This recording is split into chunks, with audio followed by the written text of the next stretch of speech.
ایک رات جب مکہ کی گلیوں میں قریش کے سردار ایک گھر کو گھیرے ہوئے تھے اور ان سب کے ہاتھوں میں تلواریں تھیں، ان سب کی خواہش تھی کہ اس گھر میں موجود شخص کو قتل کر دیا جائے۔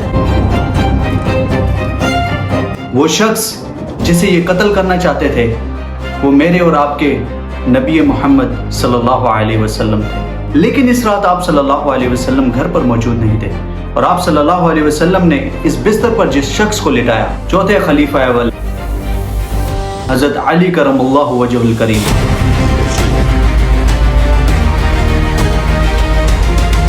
اسلام کا سب سے بہادر نبی مکرم صلی اللہ علیہ وسلم کا چچا زاد بھائی اور داماد، قرآن کا علم رکھنے والا۔ تو آج کی اس ویڈیو میں ہم حضرت علی رضی اللہ تعالیٰ عنہ کی خلافت کے بارے میں کچھ تفصیلی جائزہ لیں گے۔ تو آج کی اس ویڈیو کو اسٹارٹ کرتے ہیں۔ وہ شخص جو اسلام قبول کرنے والے بچوں میں سب سے پہلا تھا، اور وہ شخص جس نے خندق کی جنگ میں عرب کے سب سے بڑے بہادر پہلوان عمر بن عبدود کو شکست دی، اور رسول اللہ صلی اللہ علیہ وسلم نے فرمایا کہ علی کا ایک وار ثقلین کی عبادت سے بھی افضل ہے، اور وہ شخص جسے خود نبی مکرم صلی اللہ علیہ وسلم نے فرمایا کہ میں علم کا شہر ہوں اور علی اس شہر کا دروازہ۔ لیکن جو بات بہت کم لوگ جانتے ہیں وہ یہ ہے کہ حضرت علی رضی اللہ تعالیٰ عنہ کا دور خلافت اسلام کی تاریخ کا سب سے پیچیدہ، سب سے دردناک اور سب سے مشکل تھا، اور یہ وہ دور تھا جب مسلمانوں کی تلواریں آپس میں ٹکرائیں، اور یہ وہ دور تھا جب ایک خلیفہ نے اپنی خلافت کو بچانے کے لیے اپنا خون بہایا، اور یہ وہ دور تھا جب ایک نماز پڑھتے اللہ کے ولی پر قاتلانہ حملہ ہوا۔ تو آج کی اس داستان میں ہم یہ جانیں گے کہ حضرت علی رضی اللہ تعالیٰ عنہ کون تھے، اور ان کی جوانی کیسے گزری، اور ان کے دور خلافت میں کیا طوفان آئے۔ اور یہ داستان شروع ہوتی ہے مکہ سے، جب مکہ میں ایک عجب سا سال آیا۔ یہ 6 صدی عیسوی کا آخر تھا۔ مکہ وہ شہر جو کعبے کی وجہ سے پوری دنیا میں معروف تھا، اور اس وقت عرب کا سب سے بڑا تجارتی مرکز بھی تھا۔ یہاں کے قبائل میں سب سے بااثر قریش تھے، اور قریش میں سب سے معزز گھرانہ بنو ہاشم تھا، اور بنو ہاشم کے سردار ابو طالب تھے۔ ابو طالب کا گھر عرب کی سیاست کا سب سے بڑا مرکز تھا، اور ان کی آواز میں ایک اتھارٹی تھی۔ لیکن ایک دن جب ابو طالب ایک سفر سے واپس گھر پر آئے تو انہیں ایک خوشخبری ملی کہ ان کے ہاں ایک بیٹا ہوا ہے، کہ ان کی اہلیہ فاطمہ بنت اسد نے ایک بیٹے کو جنم دیا ہے۔ ماں نے بچے کا نام رکھا حیدر، جس کا مطلب ہے شیر، لیکن ابو طالب نے کہا نہیں، اور اس کا نام رکھا علی، جس کا مطلب ہے بلند، اعلیٰ، رفعت والا۔ یہ تقریباً 23 بعثت سے پہلے کی بات ہے، کہ کچھ مورخین کا کہنا ہے کہ حضرت علی رضی اللہ تعالیٰ عنہ 13 رجب کو پیدا ہوئے، اور ایک اہم اور نادر روایت کے مطابق حضرت علی رضی اللہ تعالیٰ عنہ کی پیدائش خانہ کعبہ میں ہوئی۔ اگر یہ روایت صحیح ہے تو حضرت علی رضی اللہ تعالیٰ عنہ سب سے پہلے خانہ کعبہ میں پیدا ہوئے۔ حضرت علی رضی اللہ تعالیٰ عنہ ابھی 5 سال کے تھے کہ مکہ میں ایک معاشی بحران آیا، اور ابو طالب کا کاروبار تباہ ہو گیا۔ گھر میں تنگی اور بچوں کی پرورش بہت مشکل ہو چکی تھی، اور اس وقت ان کے بھتیجے آئے، محمد بن عبداللہ صلی اللہ علیہ وسلم، جو خود یتیم تھے اور اسی گھر میں بچپن گزار چکے تھے، اور انہوں نے کہا کہ چچا جان، میں علی کو اپنے گھر لے جاتا ہوں۔ اور اس طرح 5 سال کی عمر میں حضرت علی رضی اللہ تعالیٰ عنہ نبی اکرم صلی اللہ علیہ وسلم کے گھر میں آ گئے۔ یہ ایک ایسا تعلق تھا جو صرف پرورش کا نہیں تھا بلکہ روح کا تھا۔ نبی صلی اللہ علیہ وسلم علی کو پڑھاتے، اور علی رضی اللہ تعالیٰ عنہ صلی اللہ علیہ وسلم کی عبادت کو دیکھتے، اور نبی صلی اللہ علیہ وسلم جب قرآن کی آیات حضرت علی رضی اللہ تعالیٰ عنہ کو پڑھاتے تو وہ ان آیات کو اپنے دل میں اتارتے، اور پھر وہ لمحہ آیا جس نے حضرت علی رضی اللہ تعالیٰ عنہ کی زندگی کو بدل کر رکھ دیا۔ اور 610 عیسوی میں غار ہرا کی تاریخی میں ایک 40 سالہ شخص کے اوپر وحی آئی، پورا جسم کانپ اٹھا، پوری کائنات جیسے ہل گئی۔ رسول اللہ صلی اللہ علیہ وسلم گھر واپس آئے، اور خدیجہ رضی اللہ تعالیٰ عنہ نے ان کے اوپر چادر اوڑھی، اور تھوڑی دیر بعد وحی کا سلسلہ شروع ہوا۔ اور اب وہ لمحہ آیا جس کے بارے میں لوگ بہت کم سوچتے ہیں۔ رسول اللہ صلی اللہ علیہ وسلم نے جب اپنے قریب ترین لوگوں کو اسلام کی دعوت دی، جن میں خاتون میں سب سے پہلے اسلام قبول کرنے والے حضرت خدیجہ رضی اللہ تعالیٰ عنہ تھی، اور مردوں میں سب سے پہلے ایمان قبول کرنے والے حضرت ابو بکر صدیق رضی اللہ تعالیٰ عنہ تھے۔ اور بچوں میں سب سے پہلے اسلام قبول کرنے والے حضرت علی رضی اللہ تعالیٰ عنہ تھے۔ 10 سال کی عمر میں جب دوسرے بچے کھیل کود میں مگن تھے تو علی رضی اللہ تعالیٰ عنہ نے اس سچ کو قبول کیا جس سچ کو مکہ کے بڑے بڑے سردار قبول کرنے سے انکار کرتے تھے۔ میں نے کہا کہ اگر اسلام لے آؤ تو تم ہمارے بھائی ہو، اور یہی بات میں تم سے بھی کہتا ہوں۔ کیا میں مسلمان ہو جاؤں؟ کیا میں مسلمانوں کے خون کا پیاسا ہوں؟ لیکن یہ اعلان ایمان آسان نہیں تھا۔ مکہ میں اسلام لانے والے لوگوں کے اوپر ظلم شروع ہوا اور بلال رضی اللہ تعالیٰ عنہ کو تپتی ریت پر لٹایا گیا۔ یاسر کے خاندان کو تشدد بنایا گیا اور خود نبی مکرم صلی اللہ علیہ وسلم پر گندگی پھینکی گئی۔ حضرت علی رضی اللہ تعالیٰ عنہ یہ سب دیکھ رہے تھے اور یہ سب محسوس کر رہے تھے، لیکن اس سب کے باوجود وہ اپنے ایمان پر قائم تھے۔ اور پھر وہ دن آیا جب رسول اللہ صلی اللہ علیہ وسلم نے بنو ہاشم کو اپنے گھر بلایا، یوم الانذار، اور علی الاعلان ایمان کی دعوت دی۔ سب خاموش تھے اور اتنے میں ایک شخص کھڑا ہوا اور کہنے لگا کہ میں آپ کے ساتھ ہوں، اور وہ حضرت علی رضی اللہ تعالیٰ عنہ تھے جن کی عمر اس وقت 13 یا 14 سال کے قریب تھی۔ لوگوں نے ہنسی اڑائی، لیکن آپ صلی اللہ علیہ وسلم مسکرائے اور فرمایا یہ میرا بھائی ہے، یہ میرا وارث ہے اور یہ میرا جانشین ہے۔ ایک نوجوان، ایک اعلان اور ایک عہد جو پوری زندگی تک نبھایا۔ لیکن سب سے بڑا امتحان تو ابھی آنا تھا، وہ رات جس کا ہم نے شروع میں ذکر کیا، ہجرت کی رات۔ مکہ کے سرداروں نے طے کر دیا تھا کہ اس رات ہم نبی مکرم صلی اللہ علیہ وسلم کو قتل کر دیں گے۔ ہر قبیلے سے ایک بندے کو لایا جائے گا تاکہ خون ہر قبیلے میں بڑھ جائے اور بنو ہاشم بدلہ نہ لے سکے۔ لیکن اللہ تعالیٰ نے نبی اکرم صلی اللہ علیہ وسلم کو خبردار کر دیا، اور رسول اللہ صلی اللہ علیہ وسلم نے حضرت علی رضی اللہ تعالیٰ عنہ کو اپنے گھر پر بلایا اور کہا کہ آج تم میرے بستر پر سو جاؤ اور میری سبز چادر اپنے اوپر اوڑھ لو، کیونکہ مجھے ہجرت کے لیے جانا ہے۔ کیا آپ سوچ سکتے ہیں کہ ایک نوجوان سامنے کھڑا ہے، وہ جانتا ہے کہ آج رات مسلح لوگ اس کے اوپر حملہ کرنے کے لیے آئیں گے، وہ جانتا ہے کہ چادر اٹھتے ہی اس کو مارا جائے گا، اور حضرت علی رضی اللہ تعالیٰ عنہ نے بنا رکے آپ صلی اللہ علیہ وسلم سے کہا میں تیار ہوں یا رسول اللہ۔ یہ شجاعت نہیں تھی، یہ محبت تھی۔ رسول اللہ صلی اللہ علیہ وسلم گھر سے نکلے اور سورہ یاسین کی تلاوت کرتے ہوئے دشمنوں کے درمیان سے گزر گئے، اور صبح جب دشمنوں نے چادر اٹھائی تو سامنے حضرت علی رضی اللہ تعالیٰ عنہ، قریش کا پورا منصوبہ خاک میں مل گیا۔ حضرت علی رضی اللہ تعالیٰ عنہ کو گرفتار کر دیا اور تشدد کیا، لیکن وہ ٹوٹے نہیں۔ رہائی کے بعد حضرت علی رضی اللہ تعالیٰ عنہ نے رسول اللہ صلی اللہ علیہ وسلم کی امانتیں ان کے اصل مالکوں تک پہنچائیں، کیونکہ اس وقت نبی مکرم صلی اللہ علیہ وسلم کے پاس امانتیں رکھنے کا رواج تھا۔ اور اس کے بعد حضرت علی رضی اللہ تعالیٰ عنہ مدینے کی طرف ہجرت کر گئے، اور جب حضرت علی رضی اللہ تعالیٰ عنہ مدینے پہنچے تو آپ صلی اللہ علیہ وسلم نے حضرت علی رضی اللہ تعالیٰ عنہ کو گلے لگایا۔ اور پھر ایک اور تاریخی لمحہ آیا، نبی پاک صلی اللہ علیہ وسلم نے اپنی بیٹی فاطمہ الزہرا رضی اللہ تعالیٰ عنہ کا نکاح حضرت علی رضی اللہ تعالیٰ عنہ سے فرمایا۔ اب حضرت علی رضی اللہ تعالیٰ عنہ صرف چچا زاد بھائی نہیں بلکہ وہ اب داماد بن چکے تھے، اور اب جنگوں کا دور شروع ہوا۔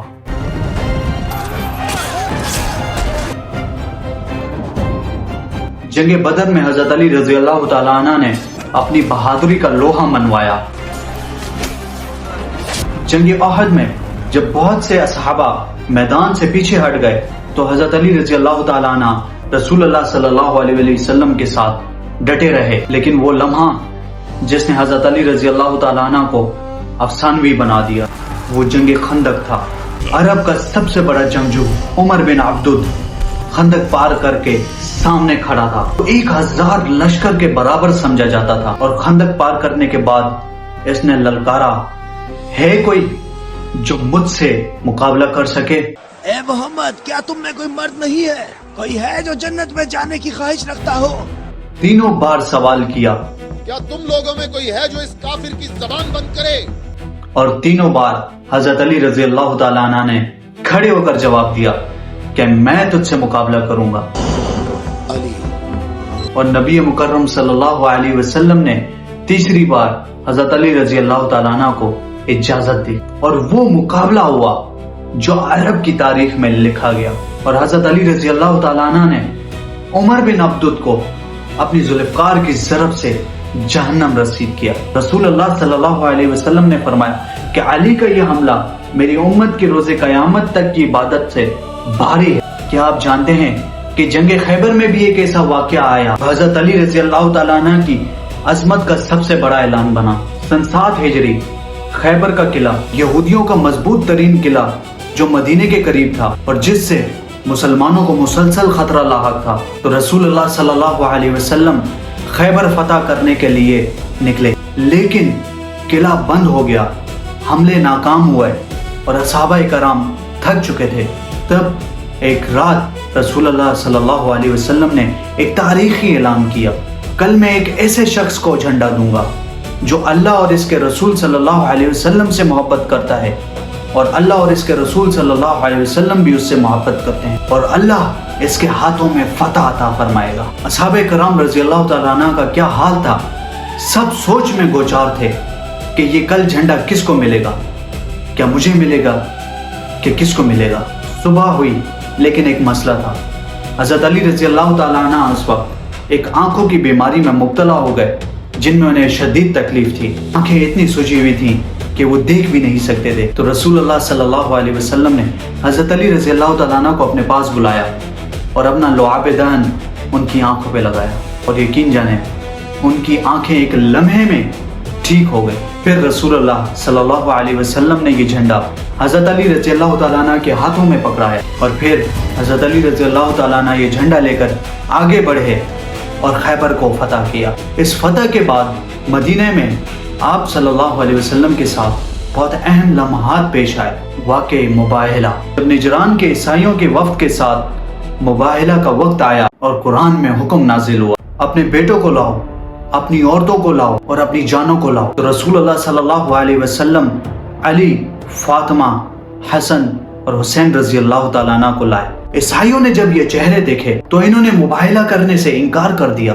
میں تم سے درخواست کرتا ہوں، رک جاؤ رک جاؤ، کیونکہ ان کے اپنے عالم نے کہا یہ وہ چہرے ہیں جو اگر دعا کر دیں تو پہاڑ بھی ہل جائیں۔ اور پھر ایک اور تاریخی روز آیا، غدیر خم، 10 ہجری حجۃ الوداع کے بعد رسول اللہ صلی اللہ علیہ وسلم نے ایک مقام پر اپنے قافلے کو روکا، ہزاروں صحابہ اس کے اندر شامل تھے۔ نبی صلی اللہ علیہ وسلم نے علی کا ہاتھ بلند کیا اور فرمایا جس کا میں مولا ہوں علی اس کا مولا ہے۔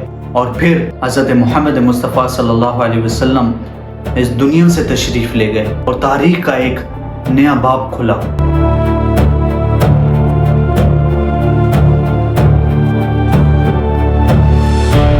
سن 35 ہجری تیسرے خلیفہ حضرت عثمان رضی اللہ تعالیٰ عنہ کو اپنے ہی گھر میں قرآن کی تلاوت کرتے ہوئے شہید کر دیا گیا۔ مدینہ صدمے میں تھا، پوری خلافت خوف میں تھی، اور اب ایک لمحہ آیا جب مدینے کے لوگ جانتے تھے کہ صرف ایک ہی شخص ہے جو اس کشتی کو ڈوبنے سے بچا سکتا ہے، اور وہ ہے حضرت علی رضی اللہ تعالی عنہ۔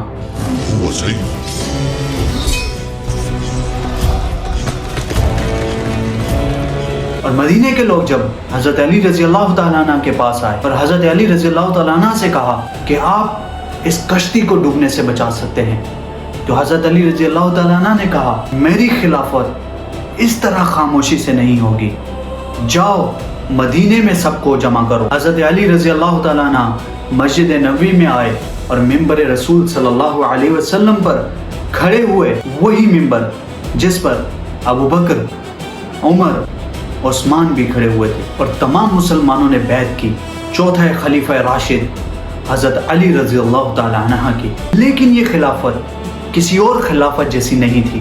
ابو بکر کی خلافت متحد تھی، عمر کی خلافت فاتحانہ تھی، عثمان کی خلافت وسیع تھی، اور حضرت علی رضی اللہ تعالی عنہ کی خلافت طوفانوں سے بھری تھی۔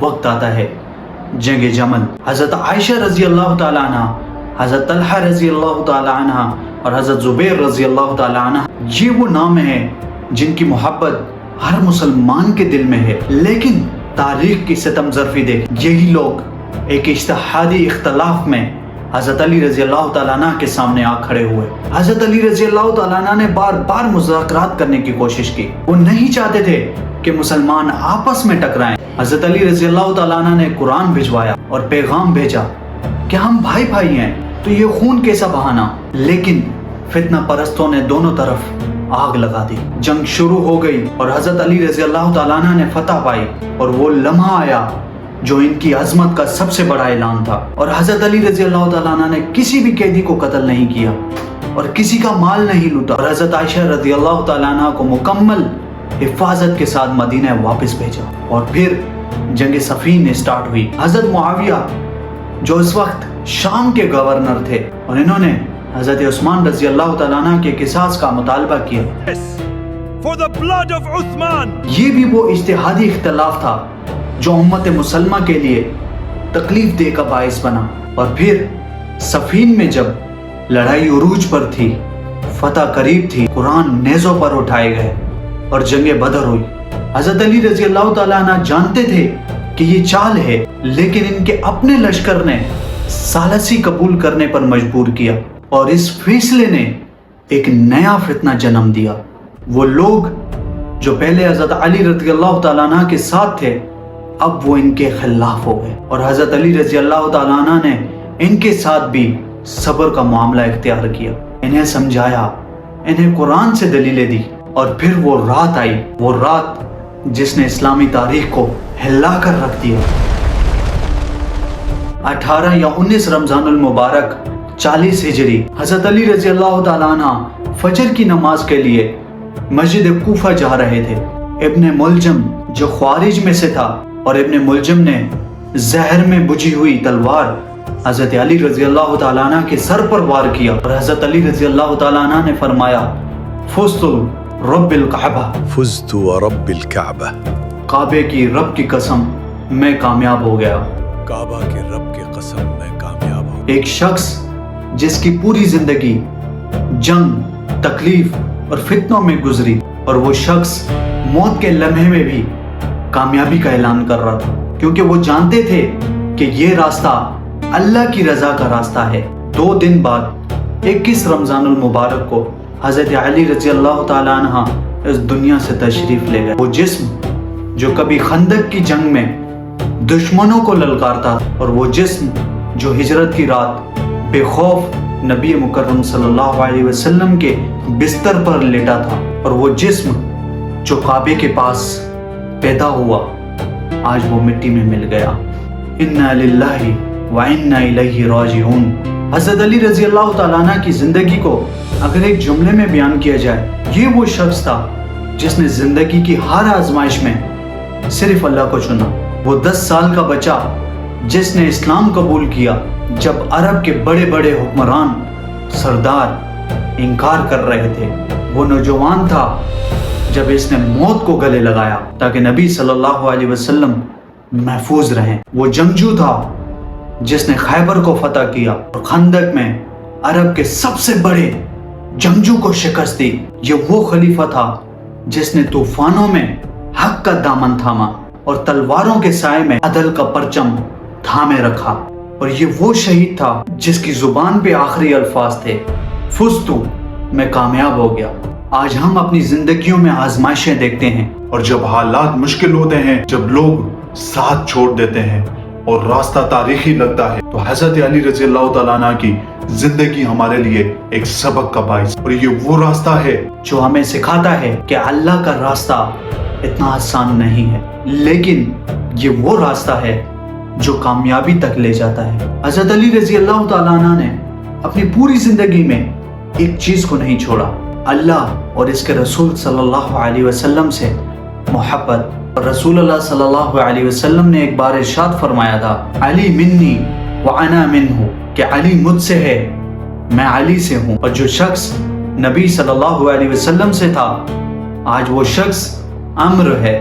اللہ تعالیٰ ہمیں علی کی محبت، ان کی شجاعت اور ان کی بصیرت اور ان کے ایمان سے کچھ حصہ عطا فرمائے۔ تو اگر آج کی ویڈیو آپ کو پسند آئی ہے تو اس کو لائک اور سبسکرائب ضرور کرنا ہے، کیونکہ اس چینل کے اوپر آپ کو اس طرح کی ویڈیوز ملنے والی ہیں۔